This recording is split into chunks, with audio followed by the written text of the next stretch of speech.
Hey tech fans, ever wondered what secrets are locked away in the past, just waiting for us to unlock them? Well, today we're diving into a story that's blowing the minds of archaeologists and AI researchers alike. Imagine holding a 2,000-year-old scroll, charred beyond recognition, and then, boom, a single word emerges from the ashes, thanks to AI. That word? Disgust. But is that it? Is it truly all that is left? Hardly. This is just the beginning, and the implications are huge. Are we on the verge of rewriting history? Let's find out. Alright, so what are these Herculaneum scrolls we're talking about? Back in 79 AD, Mount Vesuvius erupted, burying Pompeii and Herculaneum under ash and lava. While Pompeii is famous, Herculaneum housed a library filled with hundreds of scrolls. The problem? They're carbonized, basically, they're charcoal logs. For centuries, they've been too fragile to open without destroying them. This is where the Vesuvius Challenge comes in, a groundbreaking effort using AI and cutting-edge imaging to virtually unwrap these priceless artifacts. Now, the Vesuvius Challenge is no walk in the park.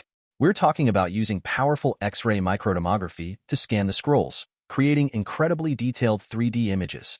Then, AI algorithms are trained to identify the faintest traces of ink on the papyrus, distinguishing it from the surrounding carbonized material. It's like finding a needle in a haystack, except the needle is written in ancient Greek and the haystack is made of ash. And guess what? Some seriously smart people actually pulled it off. They deciphered the word disgust and parts of other words, marking a huge milestone. So what's the immediate impact? First off, expect a massive surge in AI-assisted decipherment. This success proves that AI can be a game-changer in archaeology and classics. We're talking about new research, more funding, and a whole new generation of tools designed to unlock ancient texts. Think about it. Centuries of lost knowledge, just waiting to be revealed thanks to AI. This also means that the techniques developed in this project, like imaging and virtual unrolling, are going to be adapted for other damaged historical documents around the world. We're talking about rewriting history books here, folks. And get this.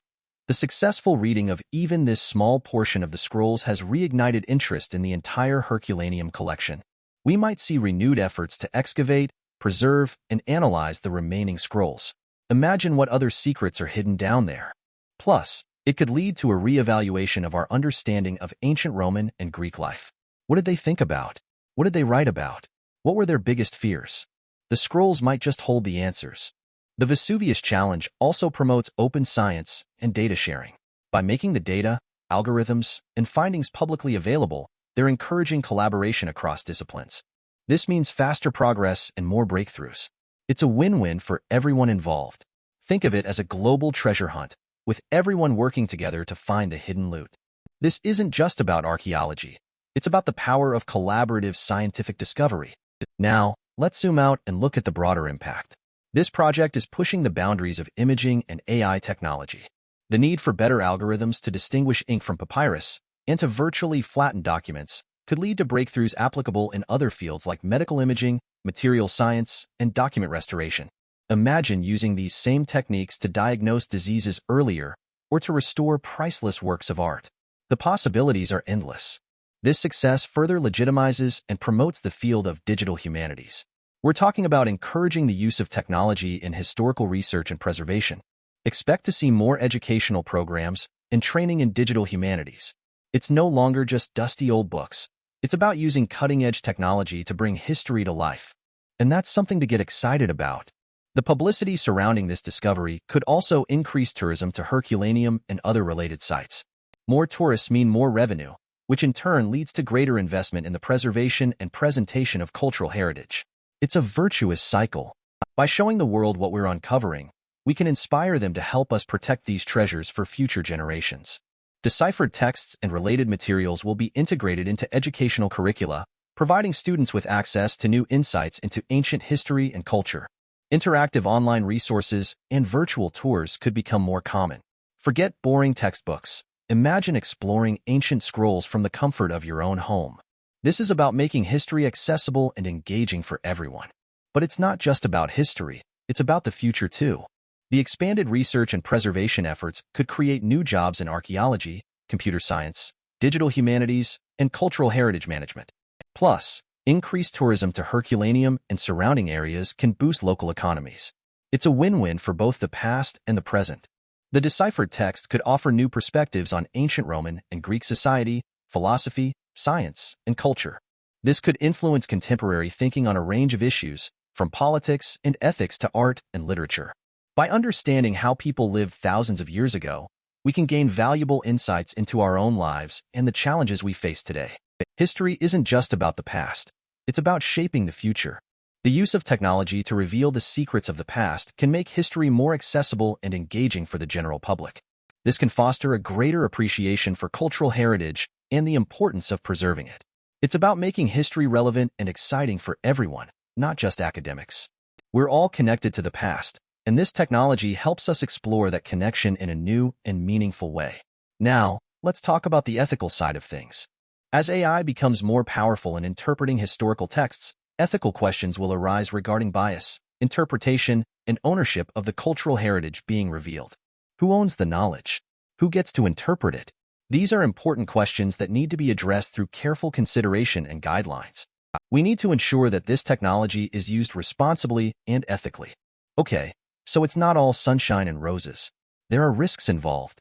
First, the AI's interpretations might be flawed, leading to misinterpretations of the text. Remember, the AI is amplifying readability, not decoding the text. Human scholars are still needed for transcription and translation. We need to be careful not to jump to conclusions based on preliminary findings. Plus, the software methods need improvement to read the entirety of this and other Herculaneum scrolls. There's still a lot of work to be done. There's also the risk of data loss or corruption during the scanning, processing, and storage of the digital images.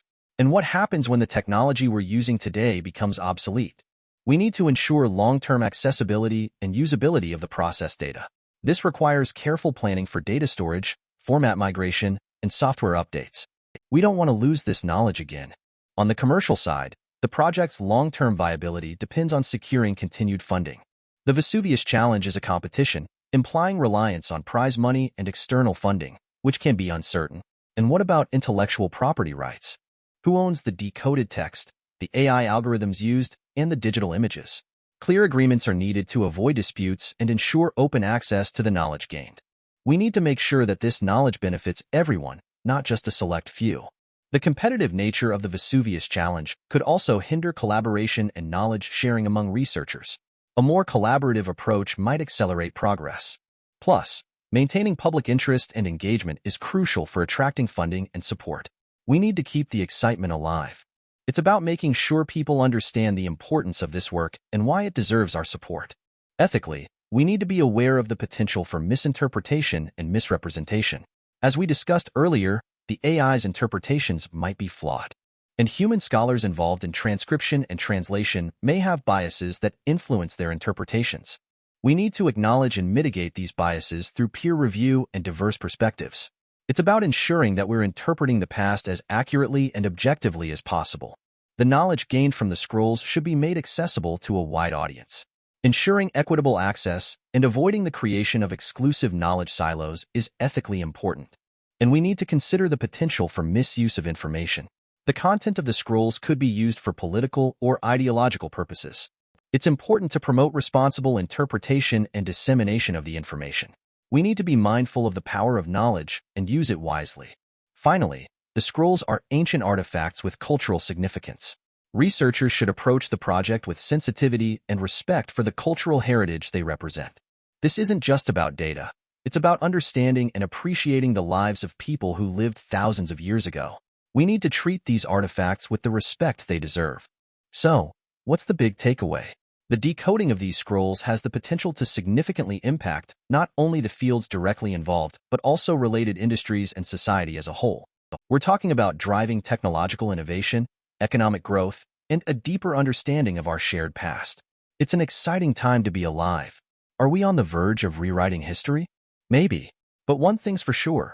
AI is changing the way we understand the world, one ancient scroll at a time. What do you think? Let me know in the comments below. And don't forget to like and subscribe for more tech and history news.